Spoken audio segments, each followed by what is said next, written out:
bienvenue dans ce 6e Tipeee Show. Cette fois-ci, encore des surprises, encore un Tipeee Show un peu spécial comme à chaque fois, avec des chroniques et un invité prestigieux qui nous a fait le plaisir de venir nous voir. C'est Usul qu'on reçoit cette fois-ci. Pour ceux qui ne connaîtraient pas Usul, c'est ça.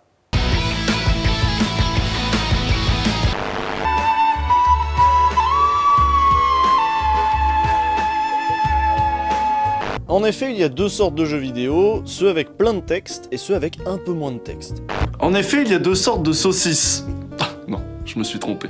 Il y a deux sortes de journaux, ceux qui parlent de jeux vidéo et les autres, qui sont rarement beaucoup plus sérieux. BHL me fait le même effet que George W. Bush. D'abord, il me fait marrer, parce que dans un cas comme dans l'autre, on n'avait jamais vu un tel guignol occuper un poste si prestigieux.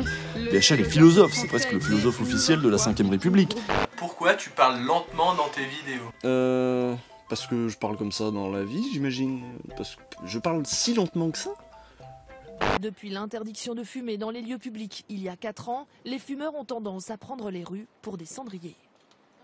C'est une habitude, moi je jette mon mégot aussi, même quand il y a des cendriers. Salut Usul. Salut. Comment ça va? Ça va, ça va.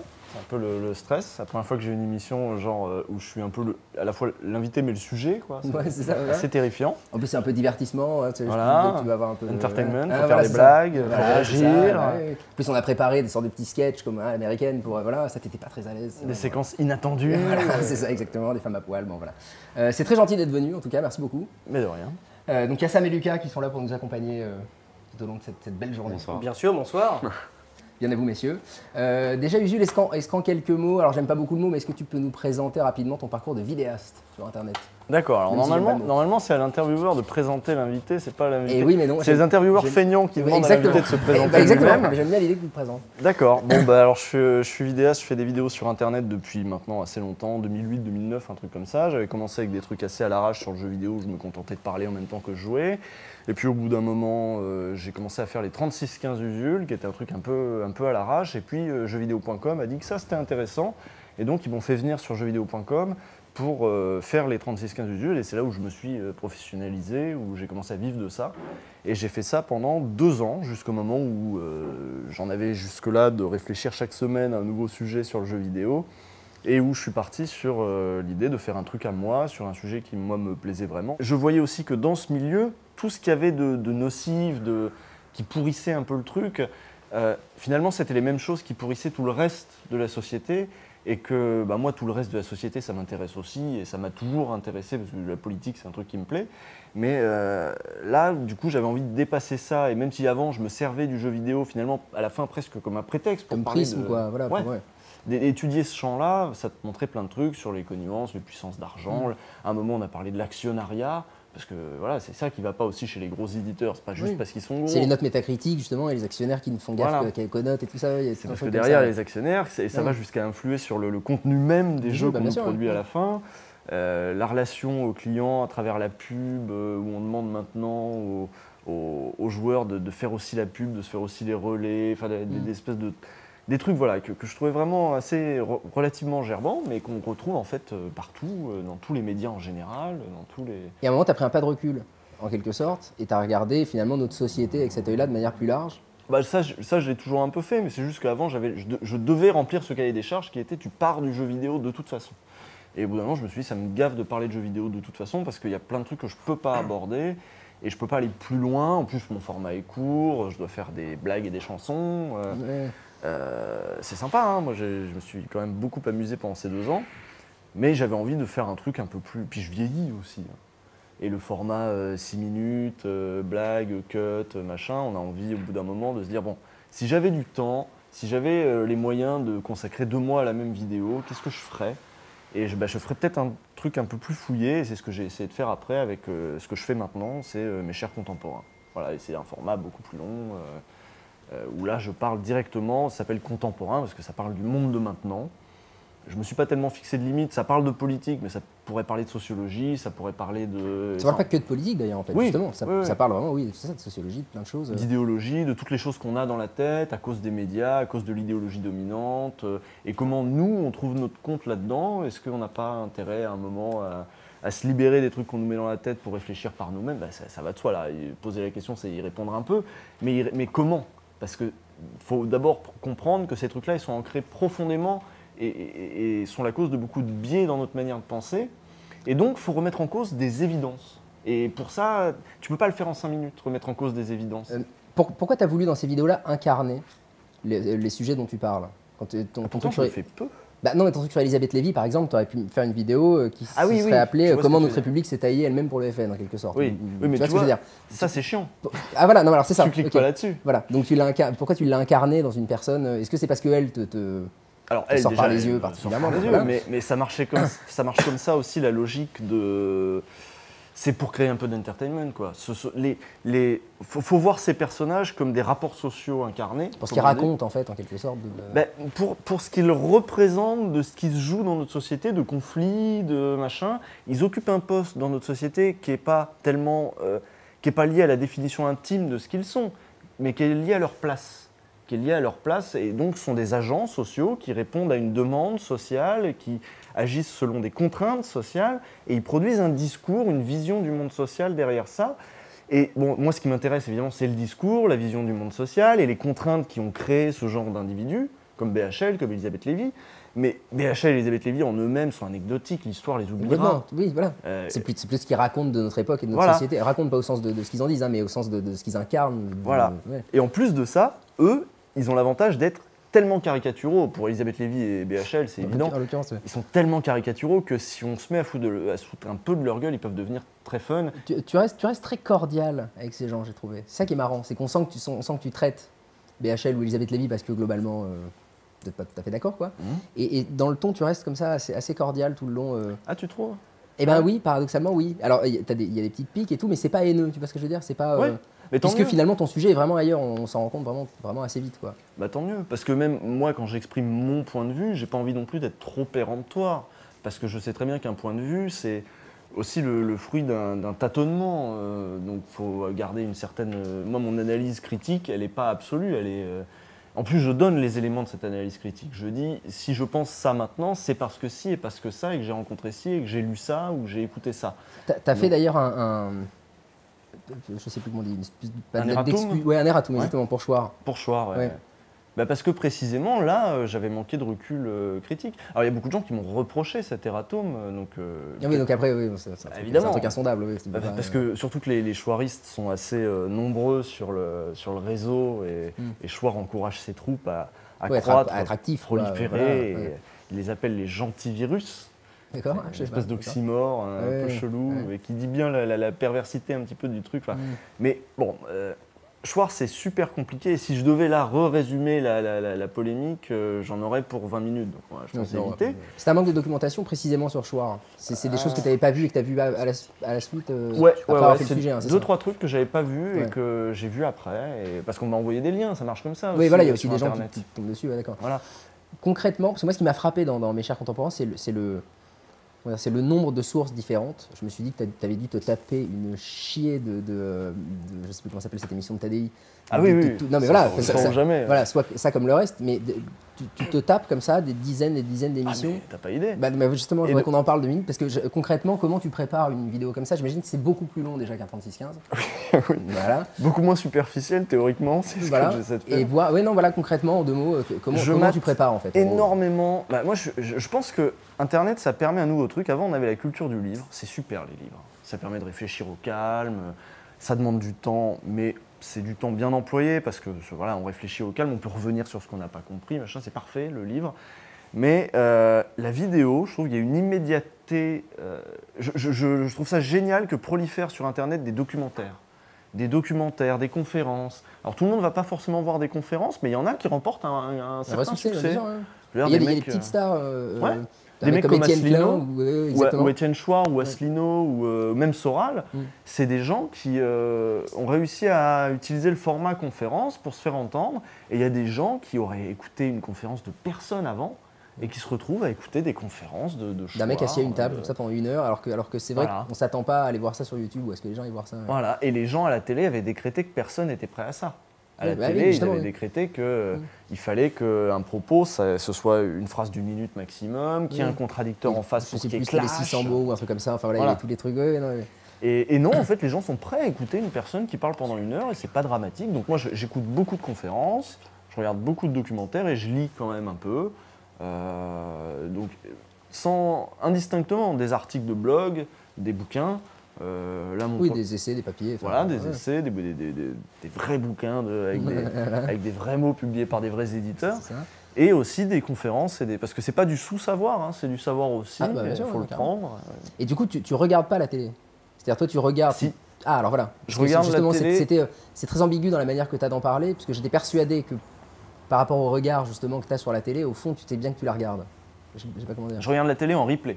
D'accord. Je regarde la télé quand je veux voir un truc précis. Mais quand je regarde Ce soir ou jamais, je regarde la télé. Oui, bah oui. Je regarde un truc avec des contraintes de temps où Tadei dit... C'est encore un des trucs les plus larges. Hein. Tadei, il laisse les gens parler 4 minutes. Un truc de fou. Mais ce truc de Bourdieu, justement, sur la manière dont les journalistes donnent la parole sur la télévision, qui est absolument, c'est pas très long, mais c'est absolument passionnant la manière qu'il a de le raconter. Alors juste, est-ce que je peux vous interrompre 30 petites secondes? Parce que là, ça fait à peu près 10 minutes d'émission. C'est absolument passionnant. Mais j'aimerais qu'on recentre un petit peu plus quand même sur la nature même du Tipeee Show et qu'on fasse un petit instant bière clope. Ah oui. On fume des clopes, on boit les bières. Alors voilà, merci, c'est parti.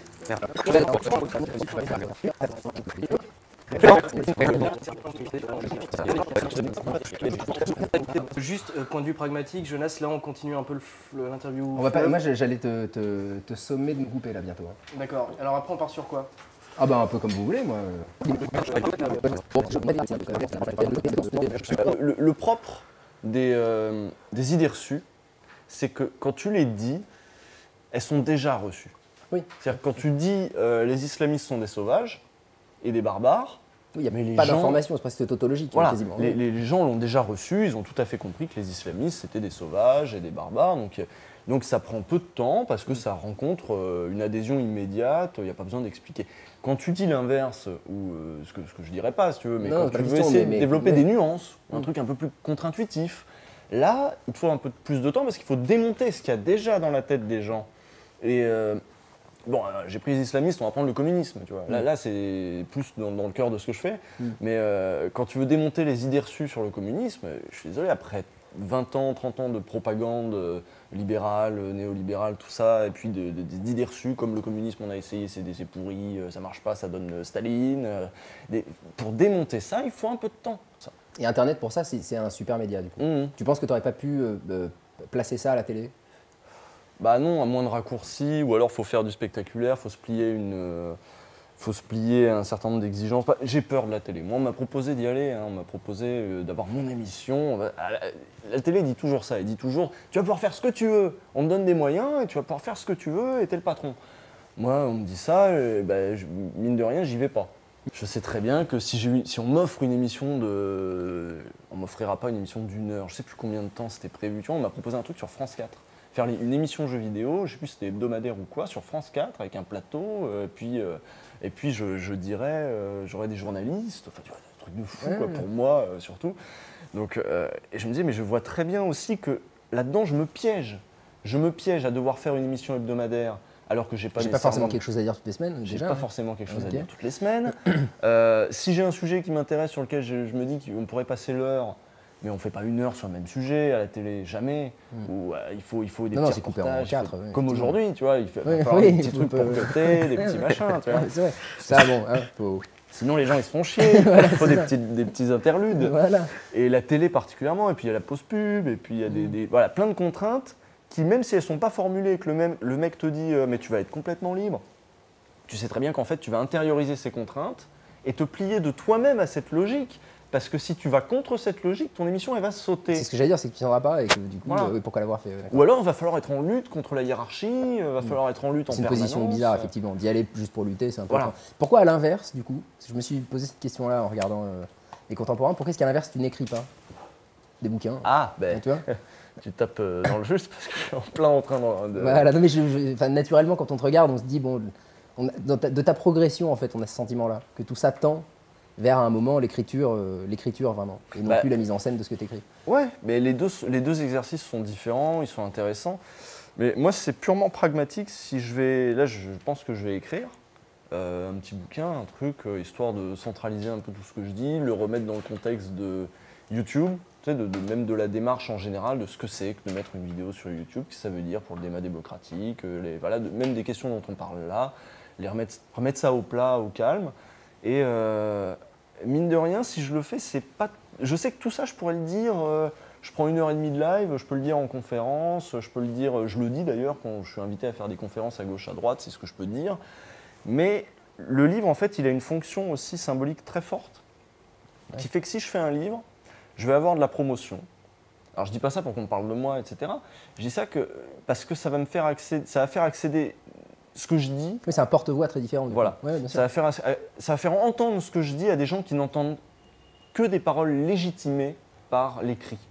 C'est le média légitime pour avoir des idées. Oui, les gens qui ont des choses à dire, enfin, les gens qui ont écrit des choses, c'est qu'ils ont des choses à dire. C'est eux qu'on reçoit. Or, moi j'ai des choses à dire, y compris aux gens qui lisent des livres, pour leur dire d'arrêter qu'il y a d'autres choses qui se passent, qu'il y a aussi des choses qui se passent sur Internet qui sont importantes et que souvent ils comprennent mal. Je ne sais pas si vous avez lu le dernier bouquin de Philippe Val, c'est odieux ce qu'il peut dire sur Internet. Alors, pour un certain nombre de gens de l'intelligentsia, Internet c'est toujours les pédonazis, c'est le peuple qui dit n'importe quoi, des contre-vérités, machin. Et eux, si c'est pas dans des livres, si c'est pas agréé par des chercheurs ou des machins, c'est une manière aussi de décrédibiliser Internet, c'est décrédibiliser la parole populaire qui demande aucun droit d'accès. Et le livre demande des droits d'accès. Je vais devoir payer des droits d'accès, des droits d'accès symboliques. Il va falloir que j'écrive. Des galons, quoi. Il va falloir que j'écrive dans un français correct, tout un tas de choses qui sont pas permises à tout le monde en fait. Et si j'étais, si j'avais pas eu la chance d'avoir un rapport à la langue un peu privilégié, j'aurais pas été à l'aise même avec l'idée d'écrire, et j'aurais même pas pensé, et du coup ma parole aurait jamais pu être écoutée dans ces sphères-là. Et je pense le faire juste pour ça en fait. Mais d'ailleurs on nous a dit que tu faisais une très très très bonne imitation d'Emmanuel Todd. Je fais une imitation d'Emmanuel Todd. Bah alors il faut la montrer. Il faut la faire. Il y a deux choses là, parce que vraiment je suis un bon gars. Je suis venu parler d'un livre.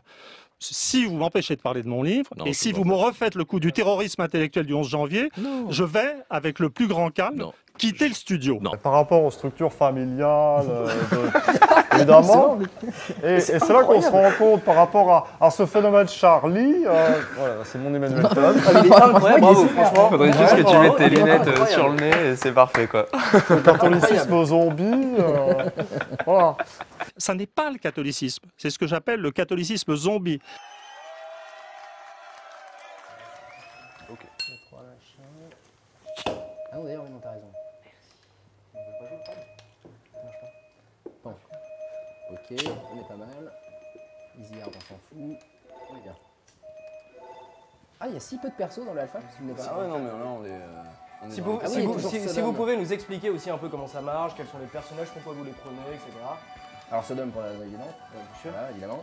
Sodom qui est qui est un boss de Final Fight en fait à l'origine. Voilà, c'est retrouvé dans cette série. Ouais, donc toi tu joues. Ah mais il y a Guy aussi, c'est vrai. Moi je joue Dalsim, donc il est pas là. Voilà, donc ça c'est bien. Donc on va prendre Ryu, allez on va faire voilà.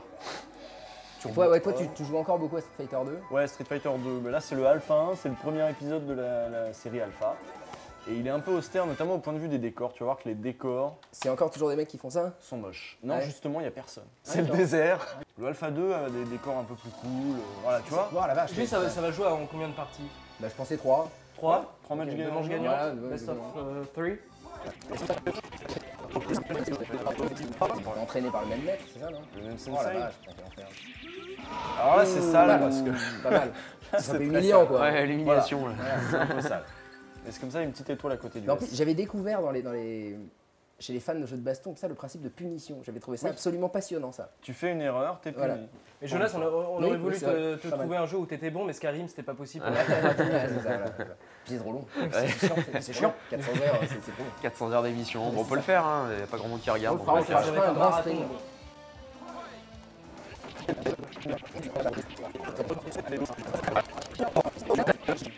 C'était un peu moyen en tout cas. Quoi. Ah merde, je pensais gratter. Ouais, moi aussi. Attention, il reste. Non mais il y avait de l'espoir. Ouais. 2-0 la dernière manche pour la gloire. Hein. Allez. Ah bah si, mais surtout il y a Machine Violette qui était un transsexuel, je crois. Ouais. D'un côté du Pacifique, il me semble, et quand ils l'ont emporté. Je sais plus comment elle s'appelle. Je sais plus comment elle s'appelle. Et Hugo. Et Hugo. Hugo, voilà, qui était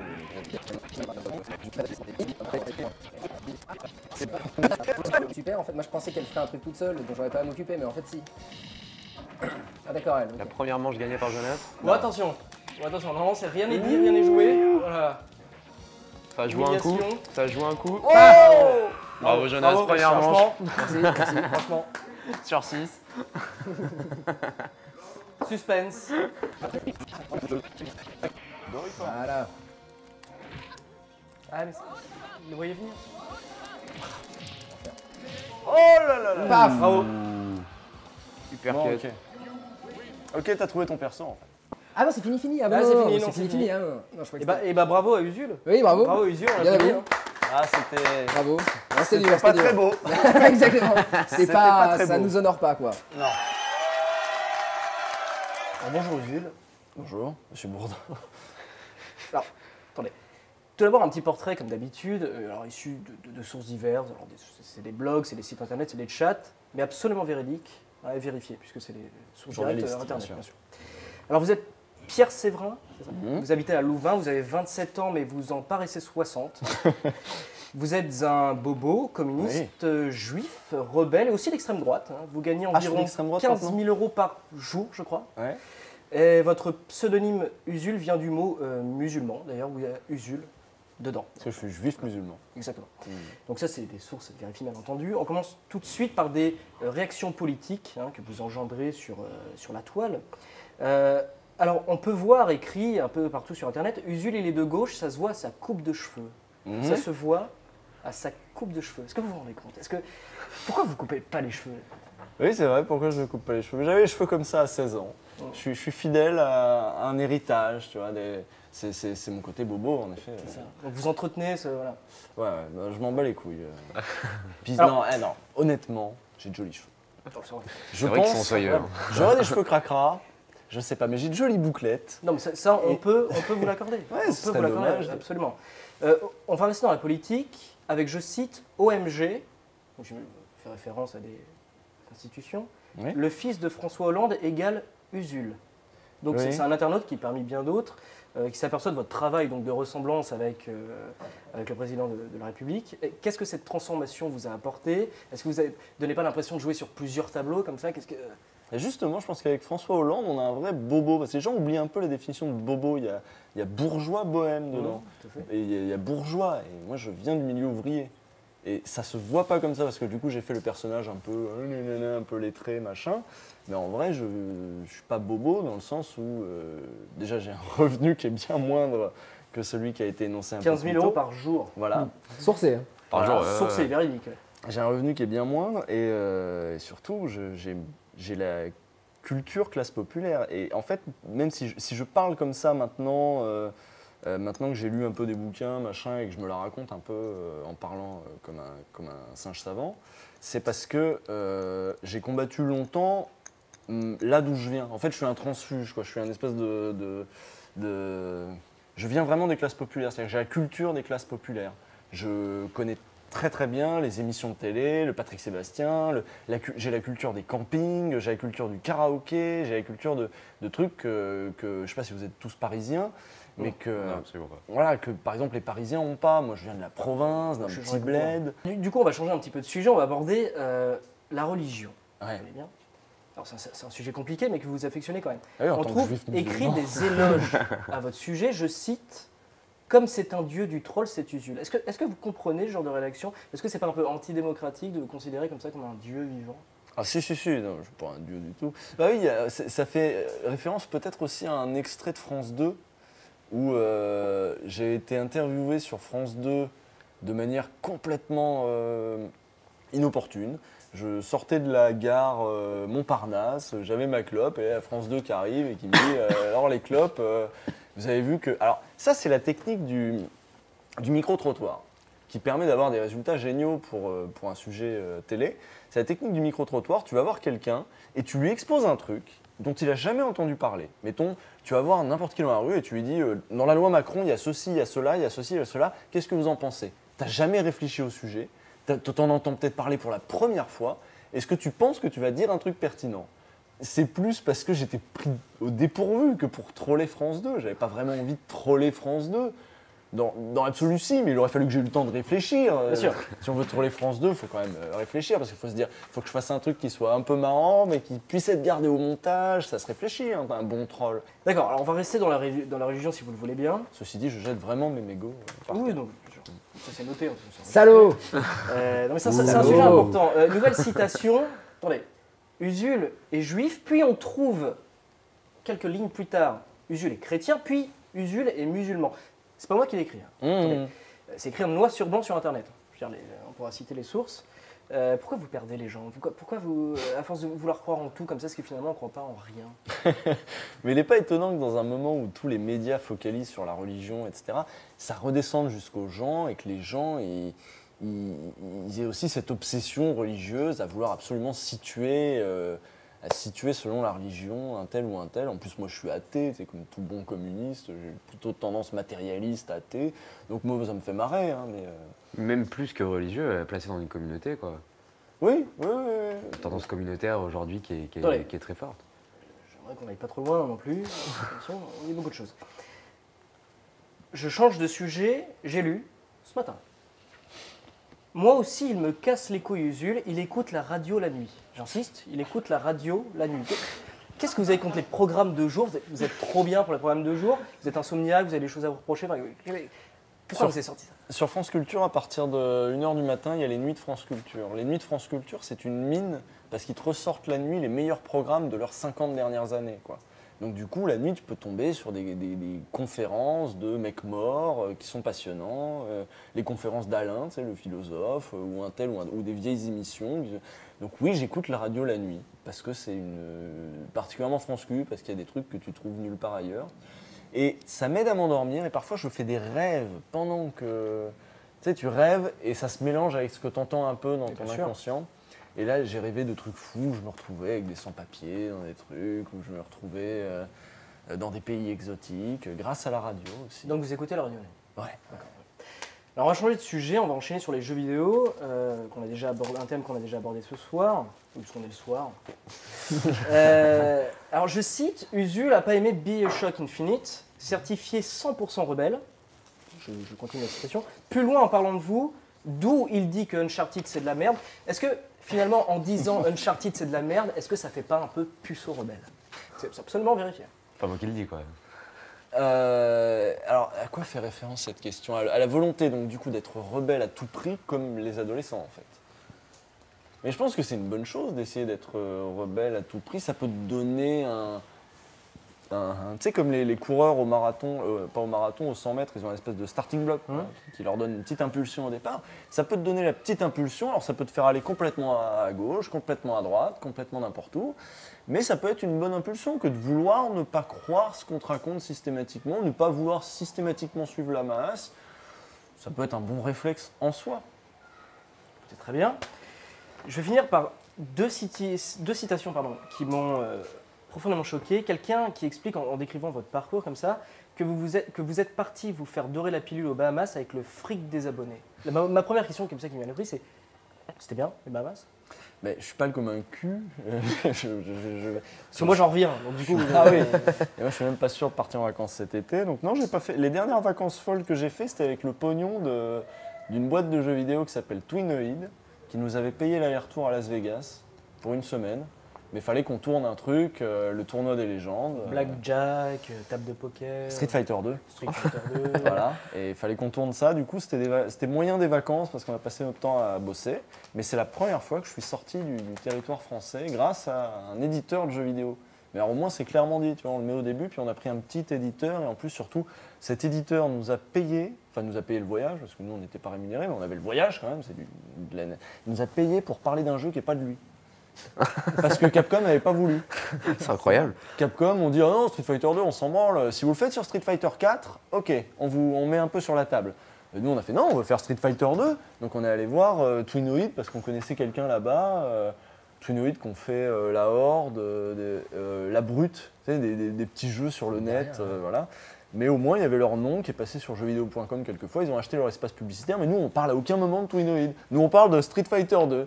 Mais avec cet argent-là, en effet, je suis allé me dorer la pilule à un moment à Las Vegas. Et c'est la dernière fois que j'ai quitté les frontières françaises. Eh ben, écoutez, je finirai avec une dernière citation. J'ai envie de dire situation, mais je vais pas dire citation. Que j'ai pas très bien comprise. Donc je citerai pas le nom. Donc on l'a trouvé sur un forum assez connu. Usul, grande gueule, petite bite. Voilà. Alors on a quelques questions qui nous ont été posées par des gens qui te suivent, par ta communauté, entre guillemets. Donc la première question, c'est celle de Gabriel Robert. Parler de jeux vidéo puis parler politique, c'est le grand écart. Y a-t-il un autre sujet que tu voudrais aborder dans tes vidéos? Alors déjà, comme je l'ai dit un peu plus tôt, c'est pas tellement le grand écart. C'est qu'à force de parler de jeux vidéo, je suis tombé sur des problématiques politiques et que là, ça me permettait de développer au-delà du jeu vidéo ce qui était déjà politique dans le jeu vidéo. Un autre sujet, non, parce que ça me paraît être un sujet important, parce que c'est un moment où on va devoir y réfléchir à nouveau. On pouvait se permettre de ne pas y réfléchir quand tout allait bien. Là, tout va pas bien et il va falloir qu'on se réempare de certaines questions et j'essaye du coup de donner des armes pour se réemparer de certaines questions. Mais c'est pas disjoint tout à fait, quoi. D'accord. Voilà. Donc tu feras jamais de tuto beauté, quoi? Non, c'est pas prévu. Ok. Pas dans l'immédiat. Et deux questions qui se rejoignent plus ou moins, de Cyprien Alberti et de Guillaume Skyblog. Le mec vit dans les années 2000, encore. Tant mieux. Alors, pourquoi échanger si peu avec ta communauté quand tu crées des points de départ, de débat extrêmement riches et intéressants? Et est-ce que tu ne voudrais pas créer un site ou un forum où on pourrait débattre en dehors des canaux habituels? Tu pourrais même y intervenir. Donc, est-ce que toi, tu as prévu de faire ça? Est-ce que c'est quelque chose que tu voudrais faire? Ou au contraire, est-ce que tu penses que c'est trop chronophage et pas forcément intéressant? C'est pas tellement une question de chronophagie, parce que bon, même faire des vidéos comme ça, c'est déjà chronophage. Mais c'est une question de distance que je cultive. Alors, je sais qu'il y a du coup un certain nombre d'internautes qui trouvent que je suis assez peu présent sur les réseaux sociaux, même sur Tipeee, et même que je produis peu de vidéos aussi d'ailleurs. Et on va dire que je vois beaucoup de vidéastes autour de moi qui sont beaucoup plus présents que ça. Et je trouve que ça n'a pas toujours une influence positive sur la manière dont ça agit sur leur vie à eux. Et je ne sais pas si tu vois ce que je veux dire, mais il y a des obsessions chez les youtubeurs qui sont assez récurrentes. L'obsession des vues, l'obsession des commentaires, l'obsession d'avoir une communauté soudée autour de soi, qui crée du coup un espèce de milieu très autoréférentiel où on en tire un certain narcissisme aussi. Donc ce retrait, il est pensé de mon côté, enfin il est volontaire de mon côté. Et je sais qu'il contrevient à certaines attentes et j'en suis navré. Mais je donne quand même, j'ai l'impression à travers les vidéos, j'ai pas tellement envie de donner plus que ça. Parce que je pense que... Alors moi je suis quelqu'un de très réservé en fait. Je suis quelqu'un de très timide déjà, de très réservé, de très replié, d'un peu autiste dans le... pas dans l'acception clinique du terme, mais dans le sens j'aime bien être dans mon coin, j'aime pas trop qu'on me parle. Je suis un peu socially awkward, tu vois. Et du coup j'ai un peu de mal à communiquer. Chaque communication me demande beaucoup d'efforts. Donc là pour le coup on retombe sur un côté un peu clinique, mais moi-même personnellement, psychologiquement, je ne suis pas très communauté, quoi. Je suis plutôt replié dans mon coin. Tu prends souvent la parole quand ça a lieu d'être, quoi. J'évite la parole inutile quand j'ai rien à dire. Et... Non mais là c'était peut-être plutôt créer un espace de parole pour libérer justement les paroles paroles dont on parlait tout à l'heure. L'espace de parole il est déjà là, il est sur YouTube et allez-y, et j'arrête pas de dire aux gens allez-y quoi. Et vous n'avez pas besoin de moi, allez-y, et même si vous n'êtes pas d'accord avec moi surtout aussi d'ailleurs, allez-y et parlez et dites des choses. Bon et dernier truc qui n'a rien à voir mais dont je voulais parler en 2 mots. C'était certaines de tes vidéos auxquelles j'ai pas eu accès, que j'ai pas pu aller voir pour des raisons de droit. Et je voulais qu'on en parle déjà comment je fais. Parce qu'il y en a une sur Besancenot que je voulais voir et l'autre sur, je sais plus, l'économiste, je crois. Frédéric Lormont. Voilà, exactement. Que je voulais voir, comment je fais pour les voir et ensuite qu'est-ce qui s'est passé? Pourquoi celle-là et pas les autres? Enfin voilà, en 2 mots. Alors pourquoi celle-là et pas les autres? Parce que YouTube a des robots qui traquent les extraits de vidéos, les extraits musicaux qui ressemblent aux extraits qui sont dans sa base de données. En fait, c'est ça, il les compare comme une sorte de Shazam, quoi. Voilà, comme ça. Exactement, c'est le même principe. C'est des algorithmes qui quasi arbitrairement, en fait, ça va être celle-là ou pas les autres, selon qu'il a... Il repère pas s'il y a une valeur ajoutée ou je sais pas quoi, il s'en fout. Il dit juste, là par exemple sur ma dernière sur les jeunes, France 2 a grillé un extrait de Ce soir ou jamais. En effet, il y a un peu de Ce soir ou jamais à la fin, donc il a dit ça c'est à nous, donc ta vidéo elle est pas à toi. et la maison de disques de Goldman qui a dit là t'as utilisé Goldman, donc c'est mort. Donc voilà, j'ai 2 strikes de YouTube qui me disent ça peut pas être diffusé en France, les droits sont protégés. Alors ça appellerait une réflexion un peu plus vaste sur comment c'est utilisé. Sur le droit de citer, sur... Voilà. Ouais, bien sûr. Ouais. Parce que c'est pas, par exemple sur Ce Soir ou Jamais, c'est pas un bête ripage de Ce Soir Évidemment, ou Jamais. c'est pas de faire des vues pour gagner du pognon. Ouais, non, voilà, on pourrait même revendiquer le droit politique à se réemparer de ces choses-là pour les commenter, les critiquer, etc. Mais est-ce que ça existe, le droit de citer et de critiquer? Tu as le droit justement de citer une œuvre. Il s'applique de manière très précise au livre, mais c'est beaucoup trop vague sur la vidéo. Je crois que ça n'évoque que très peu l'audiovisuel et que ce serait plus facile à faire valoir le droit de citation dans un bouquin que dans l'audiovisuel, où là, en plus, de toute façon, tu ne peux pas discuter avec un algorithme. Non, mais clairement. Donc il faut faire une réclamation, et puis c'est long, et puis tout ça pourquoi? Pour être visible sur YouTube, pour machin. Et donc là, ta solution à l'avenir, pour que ça n'arrive plus... Dailymotion. Pour l'instant, toutes les vidéos qui sont pas... Parce que Dailymotion n'a pas ce robot-là, ou en tout cas, il m'a pas fait chier moi. Et Dailymotion, en plus, ils ont l'avantage d'être en France, on peut discuter avec eux. C'est la grosse différence par rapport à la pieuvre, au monstre YouTube. Ouais, YouTube qui a un bloc, enfin tu peux pas... Ouais. Voilà. Et tu peux joindre personne, un numéro de téléphone, laisse tomber, tu peux pas. Voilà. Eh ben, je te propose du coup de passer au blind test, sans aucune espèce de transition. Voilà. Vous en êtes tous sur les droits d'auteur là. Justement, on prend tous les droits, on verra. Messieurs, et ben voilà, blind test.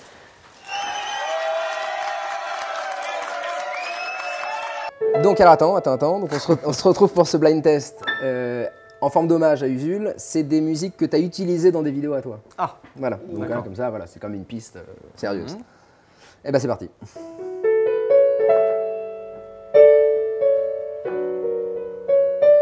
Ah, c'est l'international, évidemment. Bravo. Évidemment. Pas mal. Alors, petite correction, c'est pas forcément des musiques qui ont été utilisées dans les vidéos, c'est des musiques qui ont un engagement. D'accord. Ah d'accord, moi j'étais persuadé, vous me laissez dire ça, moi, comme un con, la bouche en cœur. Bah t'as faux. D'annoncer ça, et en fait, voilà, la truffe, quoi, vraiment. C'est bien, c'est bien. Belle mentalité, les mecs.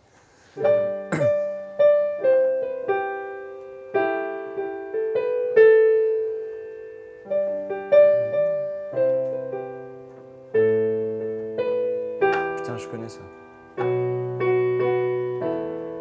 Putain, ça m'énerve. Un chanteur français. Ouais, c'est pas Renaud? Non. Qui a un fils qui fait de la musique aussi.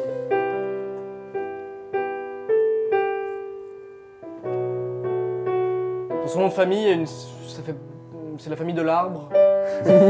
Alain Souchon? Presque, souche, mais non, Le boulot, le boulot. Non, l'arbre, il y a les feuilles et puis, comment on appelle ça? Le chêne, le tronc, Jacques Dutronc. Ah oui, c'est Je retourne ma veste, l'opportuniste. Bravo. Eh oui, pas mal. Putain. C'est ça.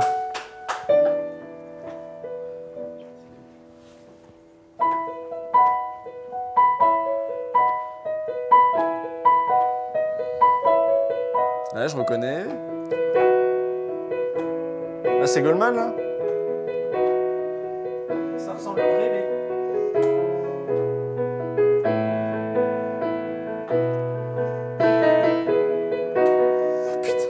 Ça m'énerve, je reconnais. Et... Je sais pas laquelle c'est du tout. Moi non plus. Je la capte pas de la. Je l'ai pas non plus. Le problème, c'est que c'est jamais lui qui joue mal. C'est toujours toi qui reconnais pas. C'est ça qui est pénible. Ouais.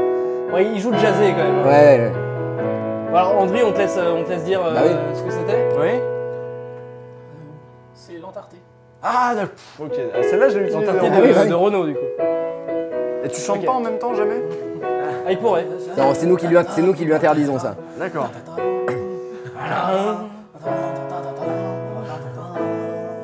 L'Antarctique.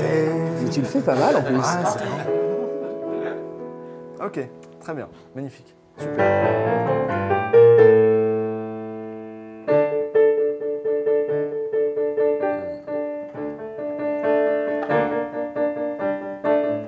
C'est un peu Olivier Tom. Hein. Oui, c'est vrai. Oh putain, Tu l'as utilisé dans une de tes vidéos récentes. Oui, bah là c'est Goldman, là c'est le suffira. Voilà, Voilà, là c'est bon, là c'est bon. Désolé. Matin tout tranquille, Ouais, il y a cette souffrance dans le... et serein. Si, il faut chanter. Laisse ça tranquille.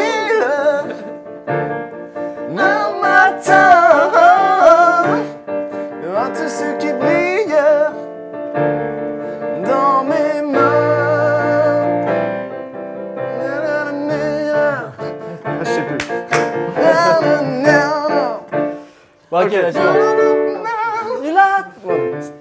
Ouais, pas mal la montée. Ouais, pas mal, pas mal. La Voilà. suivante? Alors c'est quoi ta suivante? C'est ok.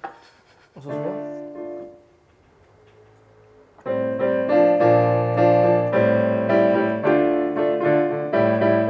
Ah, t'as bien transformé les accords quand même. Hein. T'as reconnu là? Non, parce que je connais Quand la il réponse. sonnait, bah oui, c'est ça.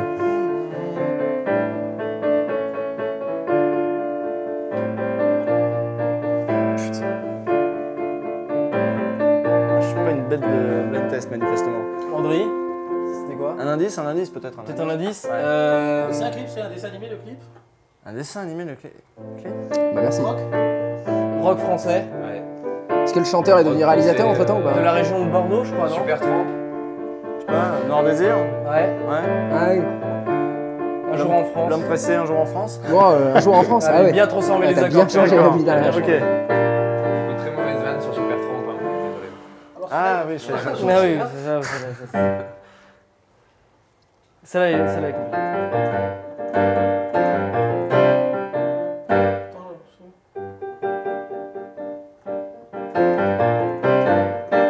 C'est ça jusqu'à la fin. Est-ce que tu peux me faire la fin? Juste. Ouais, plutôt. La fin.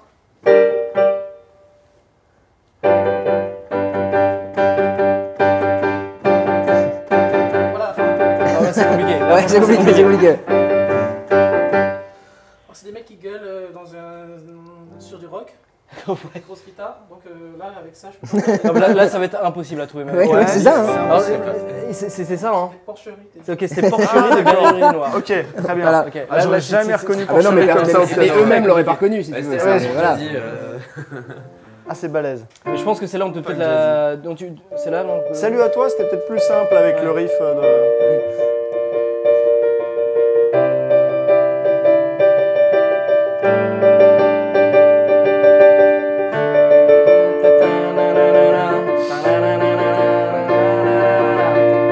Putain, mais ça me dit quelque chose.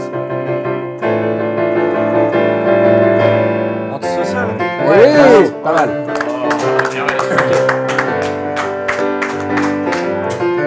Oui, bah avec ça, oui, forcément. Ouais, ouais. Après, c'est plus facile. Ça, elle est compliquée. Attends. Ah, ça c'est compliqué, ça, je m'en souviens, c'est compliqué ça.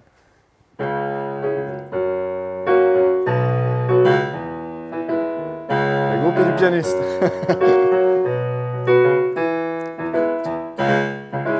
C'est du hip-hop. Ah, d'accord. Ok. Donc c'est un sample. Là, j'étais sur Michel Berger, moi. Ouais, Ah, on l'aurait pu. c'est hip-hop, c'est des mecs qui gueulent aussi quand même. Ouais. Surtout dans celle-là d'ailleurs. Le phare des années 90. C'est IAM ou NTM, un groupe Ouais, fort c'est des un années des- ouais, c'est 90. ça, C'est laquelle, du coup? C'est NTM. Ouais. Tu l'as pas utilisé, il l'a pas utilisé pour une vidéo ça? Je Ah, merde, j'ai alors, pas mis le d'accord. NTM, je pense, depuis le début. Alors c'était Qu'est-ce qu'on attend? D'accord, ok, très Ah. bien. C'était évidemment qu'est-ce qu'on a Ouais, voilà. le feu. Ça se. Bon. T'avais le glisse, t'avais tout. C'est très dur, hein. C'est très très dur. Du coup la dernière. Ah oui, mais ça c'est Marseille. D'accord. Quelle version? Une version Gainsbourg, manifestement. Et voilà. Bravo.